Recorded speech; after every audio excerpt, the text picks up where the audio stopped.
In front of me is VIVO V40 Lite, and today I would like to show you how you can set up screen lock. Begin by opening device's settings and scrolling down to click on Security section. Now tap on Screen Lock and tap on one of those login methods, pattern, PIN or strong password. Then create your login method over here. Choose Next at the bottom right corner.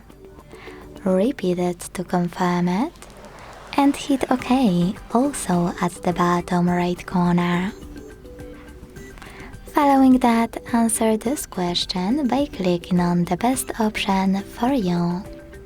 How do you prefer to show notifications on the lock screen?